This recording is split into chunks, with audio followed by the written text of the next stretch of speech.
তো high school anime দেখতে সবারই ভালো লাগে, কিন্তু তার সাথে একটা প্রবলেম হলো এটা, বেশিরভাগ হাই স্কুল এনিমেগুলা একে অপরের কপি হয়ে থাকে, নয়তো একে অপরের থেকে ইন্সপায়ার হয়ে থাকে। কিন্তু আমি আজকে যে 7টা হাই স্কুল এনিমের নাম বলবো, এই এনিমেগুলা একে অপরের থেকে অনেক আলাদা। তো আমি চাই না এখান থেকে তুমি একটা এনিমে মিস করো, তার জন্য ভিডিওটা শেষ পর্যন্ত দেখো। Number 7, Kokoro Connect. তো এই এনিমেটার কনসেপ্ট রিয়েল লাইফের সাথে রিলেটেবল, যে তোমার বন্ধুদের লাইফটা অনেক সহজ আর সব প্রবলেম শুধু তোমার সাথেই, আর তোমার এই ভুল ভাবনাটা দূর করবে এই এনিমেটা।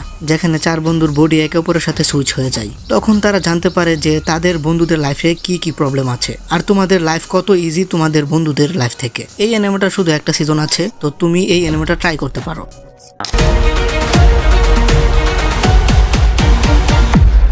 নাম্বার 6, লুকিজম। তো এই অ্যানিমেটা অনেক মানুষ দেখেছে, তো কিছু মানুষের আবার নর্মাল মনে হয়েছে। এটার মেন ক্যারেক্টার মোটা, দুর্বল, আর স্কুলে তাকে অনেক বুলি করা হয়। সে এগুলার থেকে বাঁচার জন্য একটা নতুন শহরে যায়। ওই শহরেও তাকে মানুষ বুলি করে, কিন্তু একদিন হঠাৎ করে তার কাছে একটা বডি এসে পড়ে, যেটা অনেক হ্যান্ডসাম আর অনেক স্ট্রং। ওই বডির সাথে তার সুইচ হয়ে যায়, তার মানে এখন তার কাছে 2টা বডি আছে, একটা মোটা আর একটা হ্যান্ডসাম। আর এই বডিতে আমাদের মেন ক্যারেক্টার সুইচ হয়ে যারা তাকে বুলি করতো তাদের শিক্ষা দেয়, আর স্টোরি সামনে বাড়তে থাকে। আর এখন তোমাদের মনে হচ্ছে এটা অনেক নর্মাল একটা এনিমের মতো, শুধু তোমরা সিজন 2 এর অপেক্ষা করো, কারণ যারা এটার মানুয়া পড়েছে তারা জানে যে এটার স্টোরি কতটুকু ইন্টারেস্টিং আর সামনে কতগুলো ব্যাডএস ক্যারেক্টার দেখতে পাওয়া যায়। আর আমি লিটারেলি বলতেছি, যদি এই অ্যানিমেটা একটা ভালো কোনো স্টোরি অ্যানিমেশন করে, তো এই অ্যানিমেটা তোমার ফেভারিট অ্যানিমের লিস্টে জায়গা করে নেবে।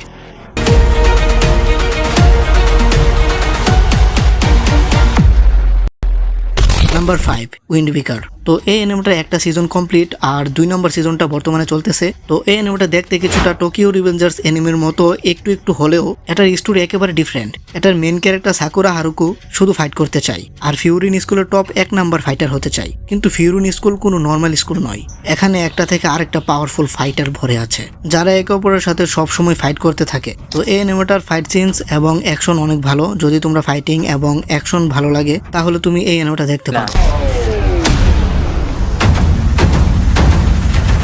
Number 4, high school of the death. এই অ্যানিমেটা অনেক similar all of us are death সিরিজের মতো, কিন্তু এই অ্যানিমেটা all of us are death এর অনেক আগে 2010 সালে রিলিজ হয়েছিল। এই অ্যানিমেটা তুমি দেখতে পারবে হঠাৎ করে হাই স্কুলে জম্বি ভাইরাস ছড়িয়ে পড়েছে, আর এখানে স্কুলের সবাই জম্বি হতে থাকে 5-6টা স্টুডেন্ট বাদে। আর এখন এই স্টুডেন্টদের জম্বি থেকে বেঁচে স্কুল থেকে বাহির হতে হবে। তারপর বাহিরে গিয়ে বাহিরে যে জম্বিগুলো ছড়িয়ে পড়েছে তাদের থেকে বেঁচে সার্ভাইভ করতে হবে। অ্যানিমেটা অনেক ভালো, এটা শুধু একটা সিজন আছে, তো এই অ্যানিমেটা তুমি ট্রাই করতে পারো।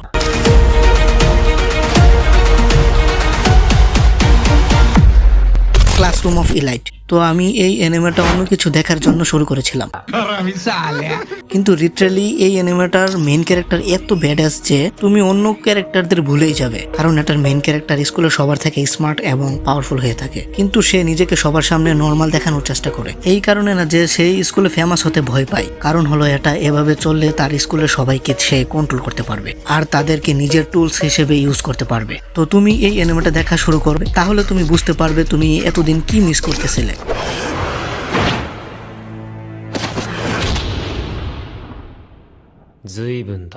Number 2, orange. এই অ্যানিমেটার প্লট অনেক interesting.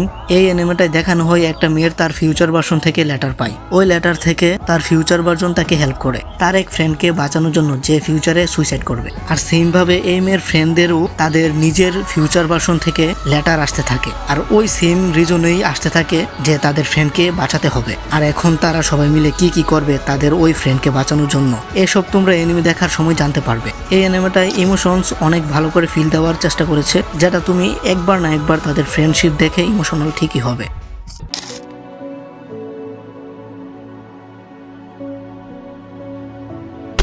Number 1, another. High school drama এবং তার সাথে মিস্টারি একেবারে পারফেক্ট কম্বিনেশন এই অ্যানিমেটাই। কোয়েচি যার নাকি ট্রান্সফার হয় একটা নতুন স্কুলে, আর এই নতুন স্কুলে কিছু তো একটা প্রবলেম আছে যেটা আমাদের কোয়েচি নোটিস করে, আর যা কিছু কোয়েচি নোটিস করতে থাকে ওইগুলো ঘুরে ফিরে কোয়েচির সন্দেহ হয় কোয়েচির ক্লাসমেটের এক মেয়ের উপর, যার নাম মেয়ে মিসাকি, যার ওরা অনেক ডিফারেন্ট। আর যখন কোয়েচি এই মেয়ের উপর একটু ইন্টারেস্ট হয়ে যায়, তো সে জানতে পারে মেয়ে মিসাকি তাকে বাদে অন্য কারোর জন্য এক্সিস্টই করে না। আর মেয়ে মিসাকির স্টোরিটা কি অ্যানিমেটা দেখার সময় তোমরা বুঝতে পারবে, তো এই অ্যানিমেটা তোমরা মিস করো না।